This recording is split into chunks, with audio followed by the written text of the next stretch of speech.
Assalamualaikum warahmatullahi wabarakatuh. Perkenalkan, nama saya Faris Thomas Akil. Saya berkuliah di Universitas Islam Negeri Siber Syekh Nurjati Cirebon, program studi komunikasi dan penyiaran Islam. Alhamdulillah, pada kesempatan kali ini saya dapat berbincang bersama Kang Dery sebagai penggerak moderasi beragama di perguruan tinggi umum. Di sini kita akan berbincang tentang moderasi beragama. Namun sebelum itu, dipersilahkan kepada Kang Dery untuk memperkenalkan diri dan memaparkan riwayat pendidikannya. Silakan Kang Dery. Baik, terima kasih Kang Faris. Alhamdulillah dapat berbincang santai dengan salah satu mahasiswa UIN Cyber Syekh Nurjati. Ya. Perkenalkan, saya Muhammad Diri Jamluddin. Saya lulus dari Universitas Pajajaran, sarjana, dan sekarang saya aktif di beberapa kegiatan pengembangan moderasi beragama dan juga gerakan-gerakan moderasi beragama, khususnya di ranah-ranah kampus perguruan tinggi umum. Mungkin seperti itu. Terima kasih. Oke. Seperti yang kita tahu bahwa Kang Dery itu merupakan salah satu lulusan atau alumni dari universitas ternama, yaitu Universitas Pajajaran yang ada di Sumedang.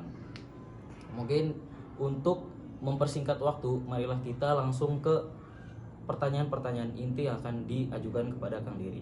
Pertanyaan pertama, Kang Dery, apa arti moderasi beragama menurut Kang Dery? Oke, kalau untuk definisi Ya. etimologi ataupun terminologi dari moderasi beragama itu mungkin para ahli sudah banyak mengejawantahkan, menyampaikan. Akan tetapi kita bisa mengambil kesimpulan moderasi beragama itu bagaimana cara pandang, cara sikap kita menerima perbedaan dari berbagai tradisi, budaya, atau kegiatan keagamaan. Setiap agama yang berbeda-beda. Mereka meyakini setiap agamanya ataupun setiap keyakinannya itu yang paling benar. Tapi kita harus menghormati perbedaan tersebut. Karena apa? Indonesia itu adalah negara yang sangat majemuk, negara yang sangat beragam, multicultural, multireligious, bahkan sampai bahasa pun kita sudah terkenal secara internasional. Akan tetapi biasanya dari kalangan internasional ataupun orang di Eropa, di Amerika, bahkan di Asia pun sendiri itu mengesampingkan kok bisa gitu ada negara yang bahasanya berbeda-beda, jenis orangnya berbeda-beda dari segi kultur, dari segi fisik, ataupun bahkan dari warna kulit dan sebagainya, tapi bisa bersatu. Jadi memang founding father negara kita itu sudah menanamkan kemakluman atau sikap menerima atas perbedaan. Karena perbedaan itu adalah suatu berkah ataupun rahmah kalau menurut agama Islam. Dan juga kalau menurut beberapa agama yang lain juga di luar Islam, bahwasanya perbedaan itu adalah bentuk dari manifestasi karunia Tuhan. Yang mana Tuhan itu menciptakan segala sesuatu bermacam-macam, bersuku-suku, berbangsa-bangsa, itu agar kita belajar. Kalau dalam Al-Quran, dalam surat Al-Hujurat, potongan ayat itu Bismillahirrahmanirrahim, ya ayyuhan nasu inna khalaqnakum min dzakari wa untha waja'alnakum syu'uban wa qabaila lita'arafu. Artinya seperti yang tadi, yang tertuju adalah lafaz lita'arafu ini, saling memahami, saling mengetahui, saling mempelajari. Apa sih arti ta'aruf? Ta'aruf itu kita mendalami persahabatan kita. Kalau bahasa kerennya sekarang tuh bestie gitu. Tapi bestianya tuh lebih ke konco kental kalau bahasa Jawanya tuh. Kalau di bahasa Sunda namanya balas aing, balat urang. Jadi moderasi beragama itu bagaimana cara pandang sikap kita menerima berbagai perbedaan, dan juga bagaimana kita membangun inklusivitas dari berbagai latar belakang yang berbeda. Dan yang intinya kita harus bisa memanfaatkan potensi keberagaman ini, perbedaan ini yang memanifestasikan berbagai hal yang unik dari Indonesia atau hal khusus yang hanya dimiliki oleh negara kita, itu bisa menjadi pintu perdamaian, bisa menjadi contoh internasional, bahkan bisa menjadi salah satu penggerak perdamaian dunia. Jadi bagaimana caranya kita membawa moderasi beragama ini, membawa manifestasi toleransi ini sebagai kekuatan kita dalam mendamaikan berbagai konflik, baik itu dalam internal negara kita bahkan internasional. Ini seperti itu. Oke. Dalam pemaparan Kang Dery sebagai penggerak moderasi beragama menyebutkan bahwa arti dari moderasi beragama itu merupakan suatu sikap di mana kita bisa menghormati, memahami, dan mengenal tentang perbedaan-perbedaan dari suku, budaya maupun agama lain. Oke, lanjut ke pertanyaan kedua, yakni bagaimana sih cara sederhana untuk menerapkan moderasi beragama dalam kehidupan sehari-hari, Kang Dery? Silakan. Sebenarnya cara paling mudah kita dalam mengimplementasikan paham-paham moderasi beragama tanpa kita hanya paham secara teoritis. Nah, karena sekarang itu masih banyak masyarakat kita yang percaya bahwasanya narasi itu lebih penting daripada aksi. Bahwasanya kajian-kajian tentang narasi tanpa aksi itu yang penting sudah terpublikasi. Kalau menurut saya tidak, karena kita bisa lihat di kampus-kampus perguruan tinggi umum khususnya, meskipun sekarang beberapa UIN juga sudah menerima orang non muslim gitu, ataupun kawan-kawan kita yang berbeda agamanya, itu tidak menutup kemungkinan. Bahkan kalau kita bisa melipir ke beberapa kampus-kampus yang ada di timur Indonesia, bahkan di Bandung sendiri itu di dekat kampus saya namanya Unpar, di situ banyak warga muslim yang berkuliah di situ. Itu salah satu bentuk manifest dari terbentuknya wawasan moderasi beragama, paham toleransi yang menyeluruh, tanpa melihat aspek apapun, tanpa melihat dia latar belakang dari manapun.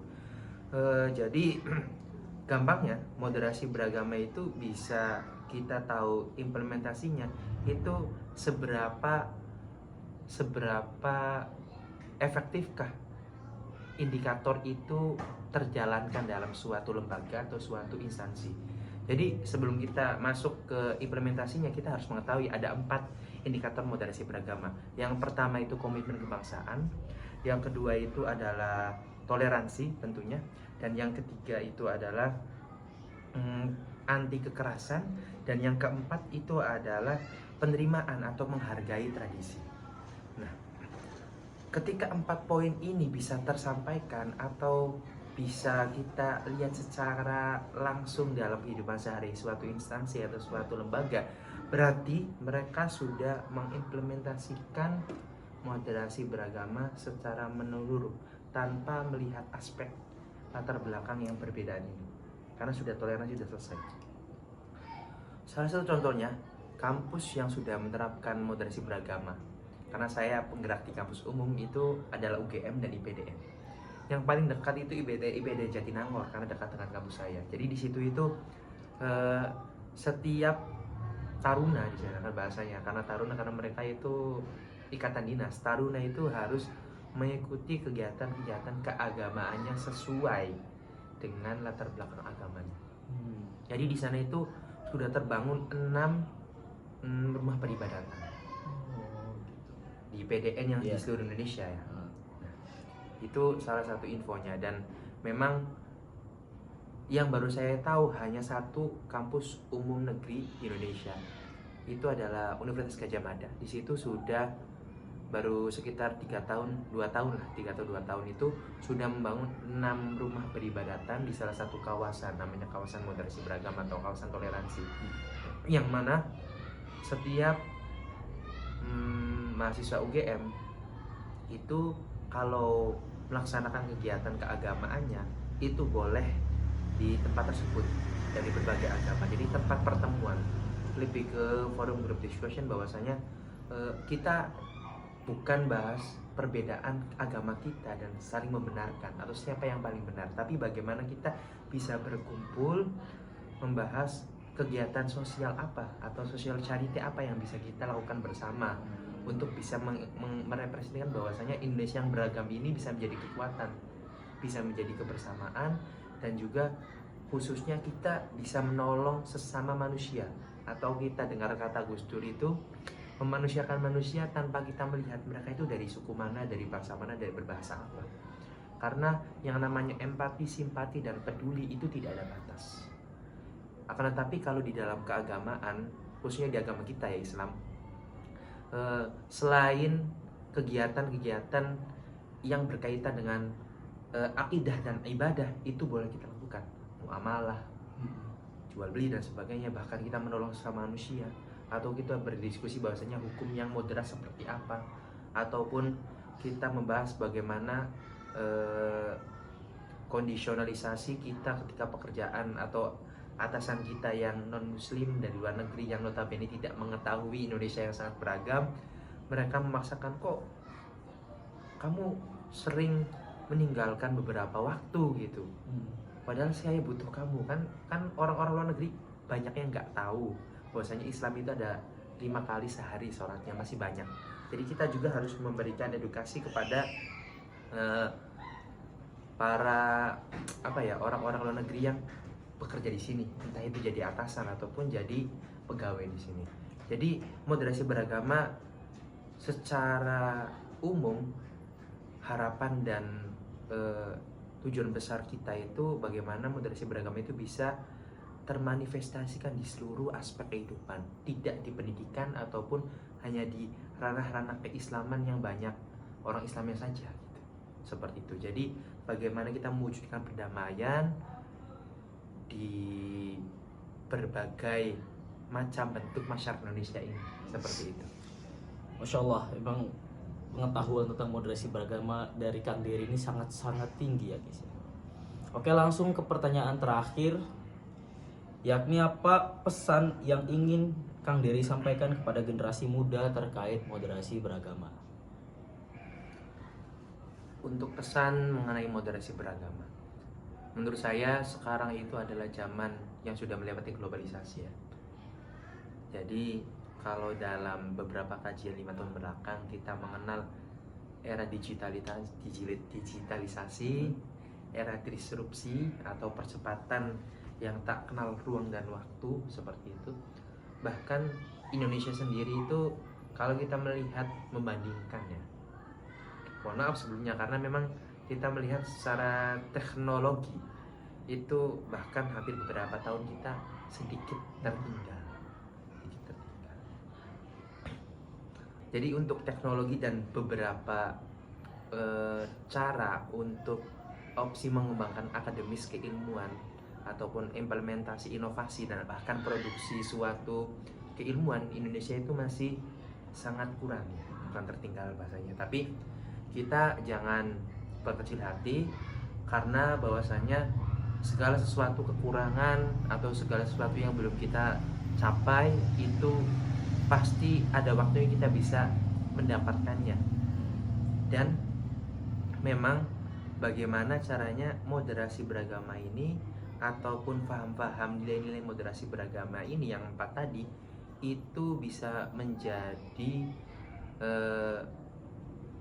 platform penghubung kita antara negara-negara yang konflik atau negara-negara yang memang butuh pemahaman dalam tentang moderasi beragama. Bahkan kalau kita lihat Afghanistan sampai orang-orang dari Australia itu ingin belajar tentang keberagaman ya, multicultural ke Indonesia. Karena mereka sangat-sangat heran gitu. Sangat-sangat heran dengan keberadaan Indonesia yang kalau kita bandingkan seperti ini, Indonesia itu bersuku, berbangsa, berbahasa yang berbeda tapi dalam satu negara. Tapi kalau kita lihat Eropa ataupun Asia Tengah, bahkan atau kita rumpun Asia Timur, itu mereka itu satu rumpun bahasa, tapi mereka itu berbeda negara, seperti itu. Jadi itu yang membedakan Indonesia dengan negara lain atau dengan kawasan lain. Nah itu, dan jadikanlah moderasi beragama ini menjadi salah satu nilai keindonesiaan kita, merepresentasikan kita sebagai warga Indonesia yang mempunyai citra diri toleran, terus citra diri yang menghormati setiap tradisi kebudayaan orang lain, dan juga kita memiliki cinta terhadap negara, nasionalisme, serta ingin menjaga budaya tanpa kita meninggalkan apa-apa yang harus kita capai, contohnya teknologi dan sebagainya. Ini seperti itu sih. Ya, mungkin itu saja yang bisa didapatkan dari perbincangan pada kali ini. Mungkin kita akan lanjut di waktu lain. Kurang lebihnya mohon maaf. Sebelumnya terima kasih kepada Iya, Kang Diri sama-sama. karena bisa untuk diwawancara oleh saya. Terima kasih. Akhirul kalam, wallahul muwaffiq ila aqwamit thoriq. Wassalamualaikum warahmatullahi wabarakatuh. Salah. Pakai nih. Pirang menit ya?